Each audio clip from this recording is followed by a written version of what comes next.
This video will introduce you to Part B of the registration application. To begin, access the GST website www.gst.gov.in. From the home page, open the Services menu. Click the Registration category and select New Registration option. Select the Temporary Reference Number option and enter the TRN that was generated on submitting Part A of the registration application. Enter the CAPTCHA as usual and click Proceed. This will trigger an OTP. Enter the OTP received and proceed further. Notice the status of the registration application shows as draft. Go ahead and click the Edit icon. Part B has 10 sections, with each section containing multiple fields that need to be filled up. Make sure to fill out all the mandatory fields, otherwise you will not be able to complete Part B. You get 15 days to fill and submit this application. In the Business Details section, provide the basic details of your business. Be careful when you select the constitution of business from the available options. Click the link to find out your central jurisdiction. Fill out rest of the fields and add information about your existing GST registrations, if any. Click Save and continue to save this information. Notice the Business Details section's color has now changed to blue and also has a tick on it, indicating the section is filled. You can now navigate to any section of the application and start filling the application. In the Promoter or Partners section, enter the personal information, identity information, and the residential address of the partner or promoter. In case of director, enter the director identification number allotted by the Ministry of Corporate Affairs. Next, upload the photograph of the person whose information is provided. Make sure the photograph is in JPEG format and size is less than 100 KB. In the Other Information section, select the slider to Yes if this person needs to be an authorized signatory also.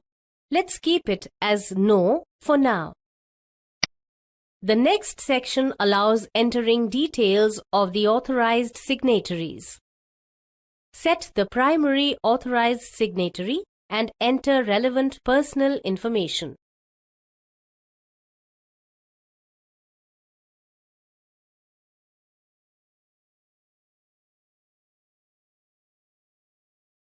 Provide identity information, residential address with PIN code, and upload necessary proof of authorization as signatory along with a photograph.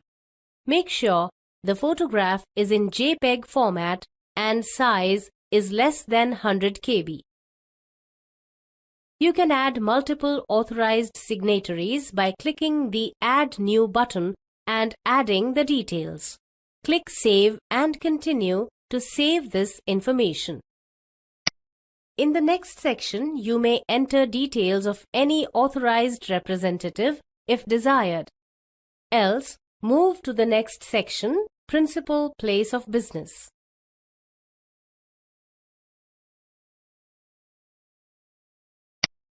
Here, provide the address of your business premises, the contact information of the given location, nature of possession of the premise, and a document that supports this information. Make sure the document is in PDF or JPEG format and size is less than 1 MB. In case of the principal place of business is neither on rent nor on premise, select the other option and upload a no objection certificate (NOC) from the owner of the premises. Next, enter the nature of your business.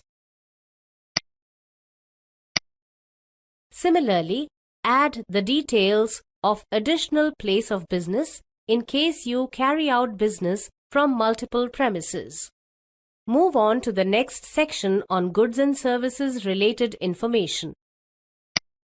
In this section, provide information related to 5 primary goods and services that you supply. Enter the name of the goods and services and the HSN Harmonized System of Nomenclature code will be displayed. Move on to the next section on bank accounts. This section requires the details of at least one bank account that you are using for business purposes. Once you fill out the bank details, upload a supporting document such as the scanned copy of a cancelled check leaf, the account statement, or a copy of the passbook's first page. You may add more than one account also if you want. Link to find the IFSC code of the bank. In the next section, you may provide any state-specific information if desired. Else, you can jump to the last section of the application to verify that the information furnished is true and correct to have a legal binding. Once done, submit the application.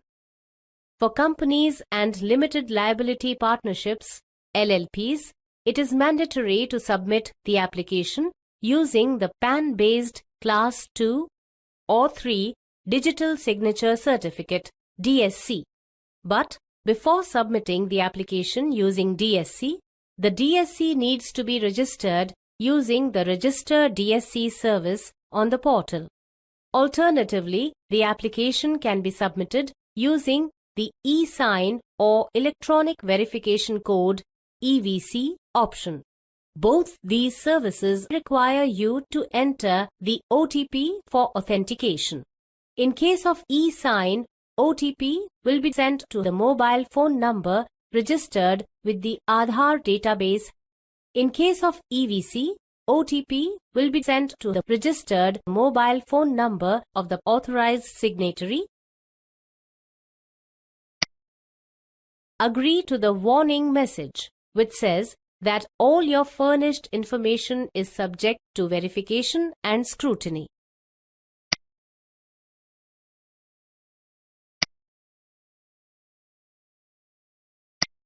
Upon successfully submitting Part B of the registration application, an acknowledgement reference number (ARN) will be displayed as well as sent on your mobile phone number and email address. If you go to the Saved Applications section in the GST portal and find your submitted application, you will notice that the status has changed to Pending for Verification. It's that simple.